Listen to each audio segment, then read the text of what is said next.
وزارة الشباب والرياضة وقيادات النادي الأهلي وأعضاء مجلس إدارة نادي قارون الرياضي وبعض الشخصيات العامة والإعلاميين. كانت مباراة النادي الأهلي للكرة الطائرة ونادي قارون الرياضي، حيث كانت المباراة قوية في مجملها.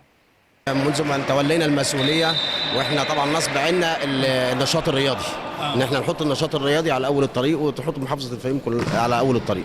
فتم طبعا عمل هيكلة في بداية تولي المجلس تحت اشراف معالي الدكتور حمدي نور الدين، والحمد لله احنا النهارده حققنا يعني خلال العام الماضي دوت وفي المشوار اللي احنا ماشيين فيه حققنا الحمد لله بفضل من الله ومنا مجهود عادي كلل بالنجاح في معظم الالعاب. وده مش قليل على فريق، ده على فكره النادي الاهلي من اخر حضور له في الفيوم كان من 25 سنه، بعد ربع قرن نادي قارون بيحقق هذه البطوله وبيصل لدور ال 16 في كاس مصر، بالاضافه انه صعد عن المرحله التمهيديه في الدوري الممتاز به في الكره الطايره. فريق الطايره بنادي قارون ما شاء الله بيقولوا عليه الحصان الاسود في هذه البطوله، وان شاء الله ربنا يوفقنا ويهمنا. طموحاتكم ايه بقى البطوله دي؟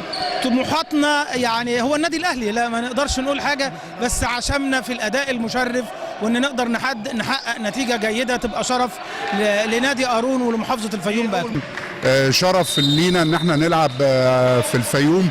الحقيقه يعني مش قادر اقول لحضرتك وممتن جدا من حفاوه الاستقبال بتاعه سياده المستشار محمود عبد التواب رئيس النادي، والمهندس احمد لفندي عضو مجلس الاداره ومشرف الرياضي النشاط الرياضي في النادي.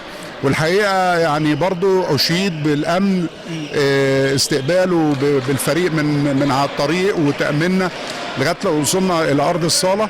وطبعا يعني يوم جميل جدا ان احنا نلعب على ارض الفيوم ونلعب في نادي قارون الصاعد للدوري الممتاز، وبنتمنى له كل توفيق في الدوري الممتاز وفي الفترات القادمه. هذا وتأتي المباراة ضمن الدور السادس عشر من بطولة كأس مصر، كما ظهر نادي قارون الرياضي بمظهر مشرف في هذه المباراة تحت إشراف كامل من الاتحاد المصري للكرة الطائرة. جدير بالذكر أن فريق الكرة الطائرة بالنادي